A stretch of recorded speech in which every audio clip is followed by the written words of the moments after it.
what that's all about. And on the line, we got a caller. Caller, what's your name and where you're calling from? Turn your radio down for me. Rats Deuce the Dunce, what it do, baby, bruh?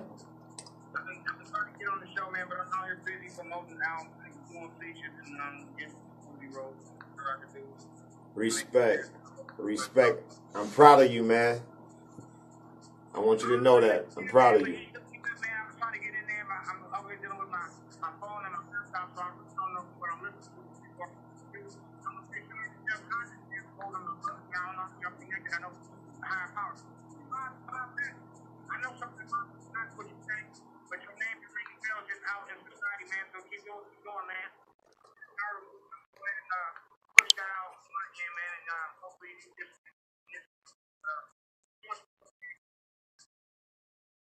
I think the phone going in and out. Yeah.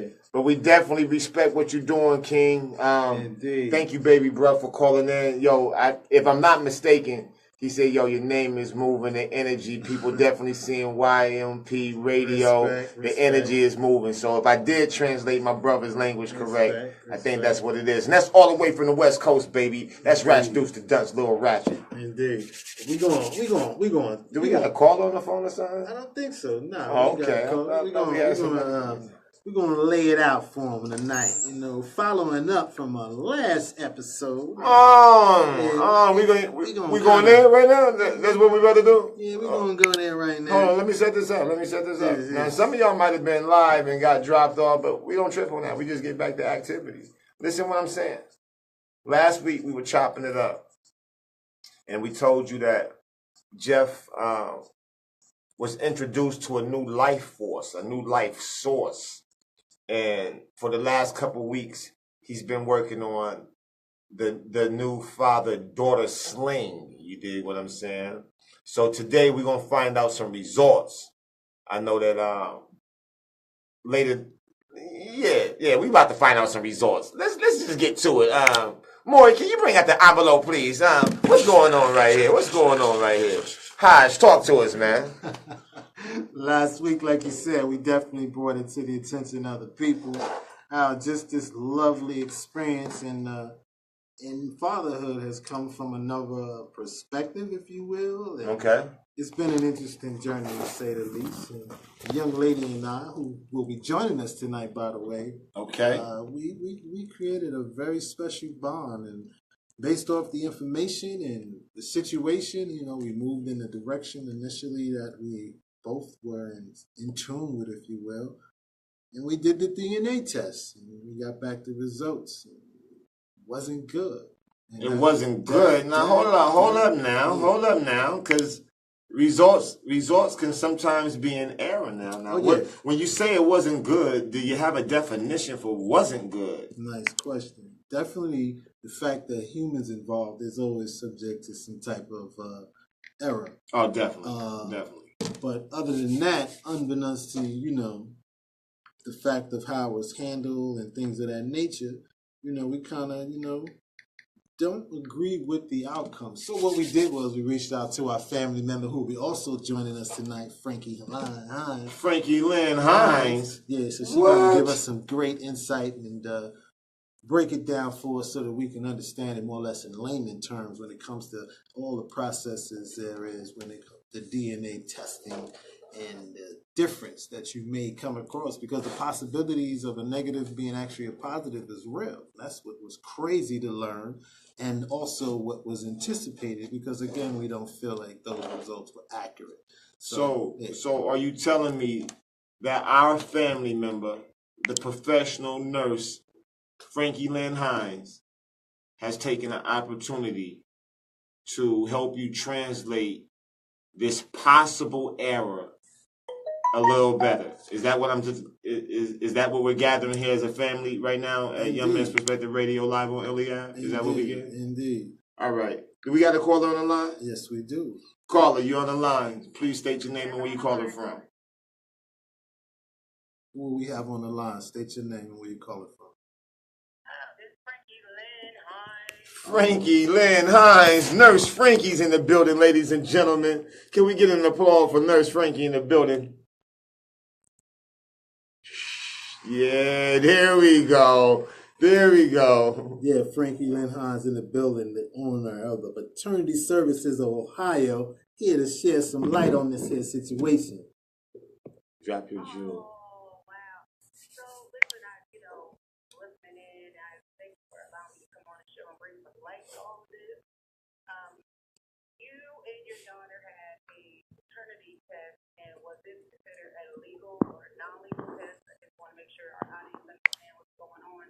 That's a great question because, again, there's so many different approaches to it. We took the personal approach, which would then differentiate in how things are handled, from my understanding. So you had a non-legal test, correct? Correct. Okay, what they call that, they had different expressions for that. A peace of mind test. You just need to know, right, because you're both adults now, you can, go with a non-legal test, and that's what you all did. You're both in different states, correct? Correct. You went to a lab and had yours collected, and she collected her own, correct? Yes. And then filled it up and sent it in, correct? Yes. Okay, so let me just explain who I am and all that so everybody knows I'm not just somebody talking. I'm feminine. So I was in fraternity testing and got back into this business for 14 years. It is a passion of mine. I really care about people. I care about them having that peace of mind. I started out doing court-ordered DNA tests in the prison system when they passed the welfare reform law back in 1998. And then I grew a passion for it. Like, I knew that a lot of other good people out here needed to have a peace of mind, not just forced to do a paternity test. So in your situation, I've had a lot of people come to me like you who maybe have lost time, found each other, and they decide to get a DNA test. Right. When they come to me, that means they've done a legal DNA test. What you all done, is basically you could go to the, let's say CVS or somewhere, and you can pick up a kid, collect it yourself, and just send the samples in. And even though you're in different states, it'll still go to the same lab. Mm-hmm. And they just wait for everybody's sample to come in. When you do it that way, there is room for error because it depends on how the person collects the DNA. Right. It's not a chain of custody, meaning with a chain of custody or a legal DNA test is when somebody collects it for you, a laboratory like myself, or a broker, a laboratory broker that is connected with the lab. I collect it, fill it up in front of you, you sign it, I sign it, that it's sealed, and nobody opens it until it hits the laboratory to be tested. Then they have to sign that they touched it, opened it. So that's the chain of custody. So when a person is, swabbing themselves and they're filling it up, you can't guarantee they only are going to test when it comes to the lab. Stop right there. I'm going to tell you, that's an excellent segue for our caller that's on the line. On the line is a very special young lady.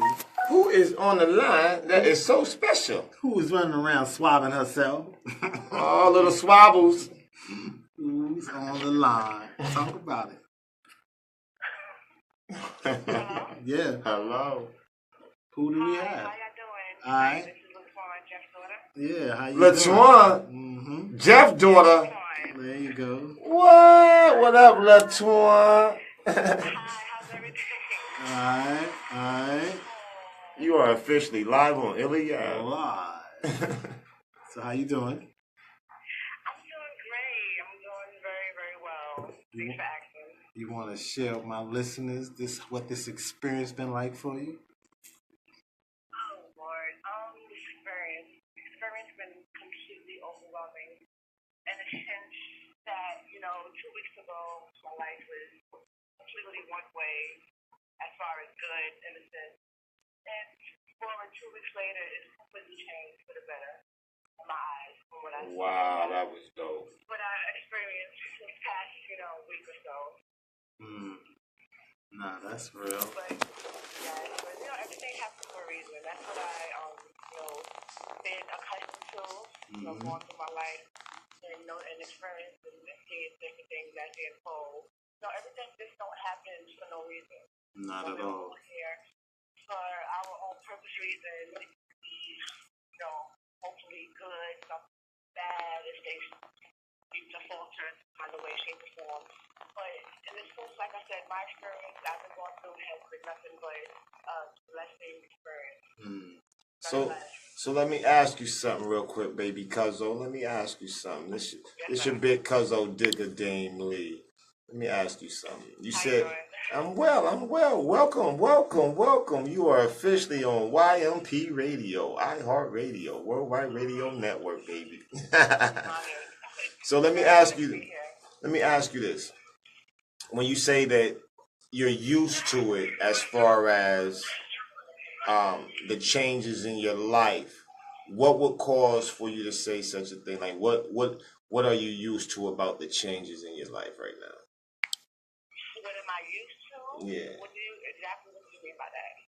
As far as what you were saying, like tell me about like how you're just finding out that Jeff is your dad. Like why are we just finding this moment out? Well, I mean, I'm sure he shared with you, personally, sir, the whole rundown on what happened. Basically, my birth mom reached out to him, telling him that, he had a daughter, and et cetera, gave him my name. He connected as any upstanding person would do when they find out they have a child out there somewhere. So he reached out to me and explained to me exactly what it was and what we want to do to, find out if this is what it really is. Respect. So, we've been speaking for a lot of days. Every single day, I'm finding more about him that I didn't know and that I wanted to know about somebody that I thought could be possibly my father. And I'm sharing things with him as well. And long story short, we did the DNA test. And from their understanding at the lab, the test came out to be not, coherent with our DNA pattern. It didn't match up. They say that he's not my father. But the weird part about it is that I know when I'm right about something, and this doesn't seem like before. I'm thinking every day. I got lots. So get to know him. I have more to know about him. So like I said, this don't feel right at all whatsoever because I have this bond and this connection with her that I don't have with any other person other than my father that I do have that adopted me. I have my father that adopted me when I was 5 years old. So that I was really father, obviously, but other than my father, I haven't so deep and very connection with anybody. So, like I said before, I think the test is wrong. So, and Mr. Simon is going to go ahead and do this again and see what happens. And that I hope to God that the test will completely wrong and kind of way, shape, or form, being messed up in the bag. And I'm going to keep my fingers crossed. Because I do, like I said, I want Jeff to be my father. I see him in my eyes. That's dope. My father already asked, the first moment I spoke with him over the phone, I felt something. And for these people to tell me that the test, is negative, I don't believe it. Yo, L Boogie, right now, if you can see your father's face, his ears is so moist right now. He's smiling so hard right now. I'm gonna tell you what he looked like at 7 years old. I'm gonna tell you right Stop. Nah, but listen. Oh yeah, for sure, Frankie. Come on. Please do. Okay, so I spoke to the father, and I've done so wrong that I feel like I felt what my client went through. Like, if it wasn't what they wanted to see, I felt that. So I was like, yes, ma'am. So when I heard the story, I told him about what I had with somebody who went to town to do it, and that was legally done. Because I stepped out those last stuff. That's what yes, ma'am. Exactly. You're accredited to do DNA testing to the American Association of Blood Banks. I talked to our lab today. He said it was a credible company, but he knows your company won't list. So let me explain what happened. One of our clients who came in for a second opinion.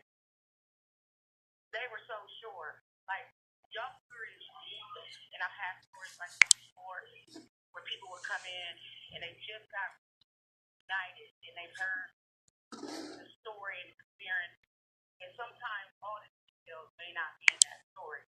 So once you are waiting on a result like this, the situation is so delicate and so different that you almost have to prepare yourself, and that's what I tell my clients, prepare yourself for either way because there may be a chance that the test might be right and the test might be wrong. So we had a client come in and it was the same situation, but it wasn't y'all's story. It was like a transition of a boyfriend. She broke up with him and got with somebody else, but it was like 90 days later. Right. But the other guy wanted to be the father so bad that he went downtown too and said, I want to be tested too. So they tested both of them. When the result came back, the guy who she said was the father with her current boyfriend, it came back that he wasn't. Now, they didn't really have a lot of money, and they said, we got to do this one more time to a different lab because that test isn't right. So I said, okay, we tested them. We use DNA diagnostics, and a lot of courts use them, a lot of TV shows, more folks use them. We ran it again, and because I knew the lab that they had that test done at, I knew the director too. When we took the test came back that the guy she thought was the father was the father. So now we got two conflicting reports. Are y'all following me? Mm-hmm. Yes, I'm here. Okay. So I called the lab and asked the director who ran their first test that said the guy wasn't the father. And I said, we got a problem here, and we need to check into this because our test is saying that he is the father. And she said she was sure because this guy, she had been with this other guy 3 months prior to getting pregnant.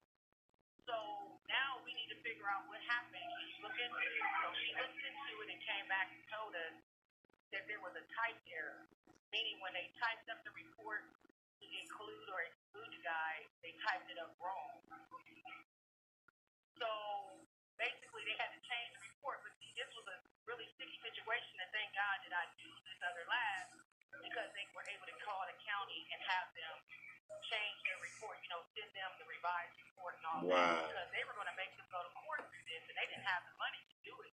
Right. Thank God I was there to help, get the situation under control. So what we're going to do for you and your dad, we're going to rerun your test again. Wow. Legally. We're going to do it legally for y'all, meaning that you won't have to take your own collection. He won't have to take his own collection. Somebody's going to be a legal, documented, paternity test. So I'm hoping and praying that, it turns out the way that you both want it to turn out. But if you get a second opinion, if it's the same, however, I'll be questioning them if we get a different report than what they gave, like what happened. So let us run y'all test again. We're going to give y'all a really good deal on it because I really want this for to be a good ending for y'all too. I really do. Yo, Frankie, you deserve a round of applause for that.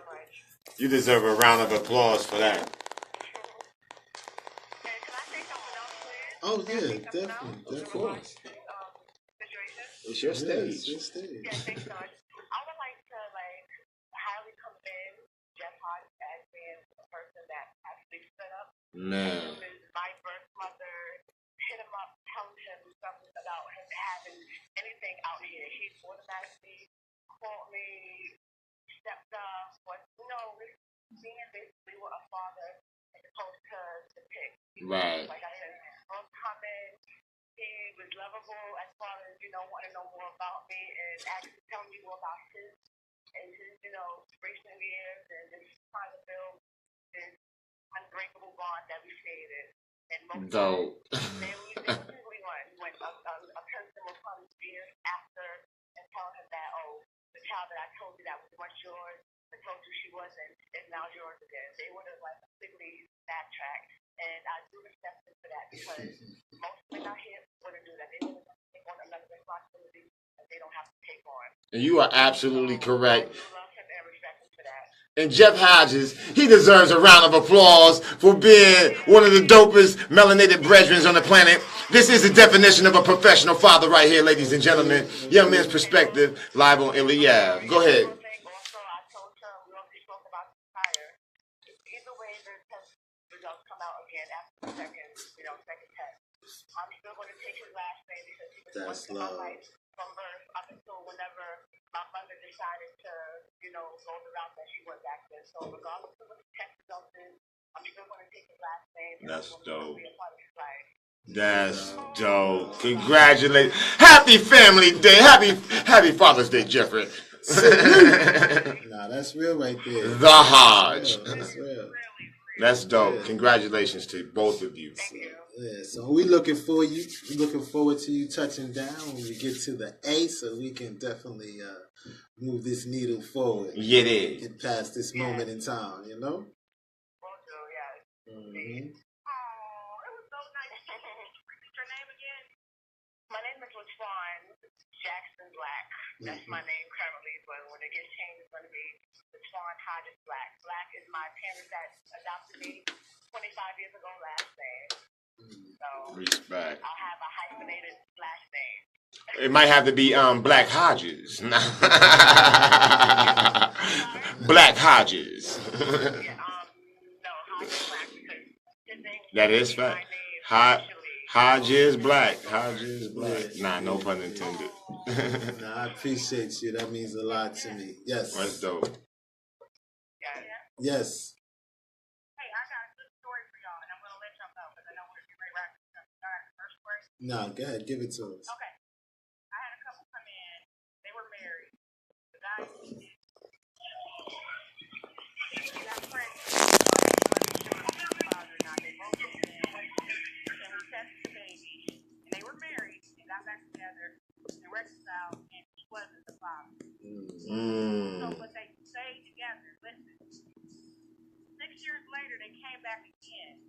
They had a second child, but they had never separated. But he just for peace of mind, he came back and got a second test done, right? Mm-hmm. And that was the father of the second child too. And I was on my way to California at the airport, and they ran up to me like 10 years later. And they're like, "Hey, do you remember us?" And I'm like, "That was so familiar." And their kids were all like growing up and everything. She said, "You did our test," and I was like, "Y'all still together?" I'm so proud of y'all. So I mean, it doesn't even matter. Like it doesn't even matter. Right. That's dope. Because let me tell you, and let me back up and make sure I said this right. The first child they had, he wasn't the father, but he stayed with her. Let me back up. The first child was not the father, but he stayed with her. The second child is why he got DNA test done because of what happened with the first one, but they stayed together. Right. Let me be clear on that. They stayed together. So the first one wasn't there. They were married. It wasn't his, but the second one was his. He stayed with his wife. Well, thank you. Thank you so much for sharing, Frankie. We appreciate you as always and coming on board. We're looking forward to linking up with you so that we can get this second opportunity. But like she said, at the end of the day, we're not really concerned. Love you, LaTwan. Thank you so much. And we will definitely be talking again soon. That was awesome.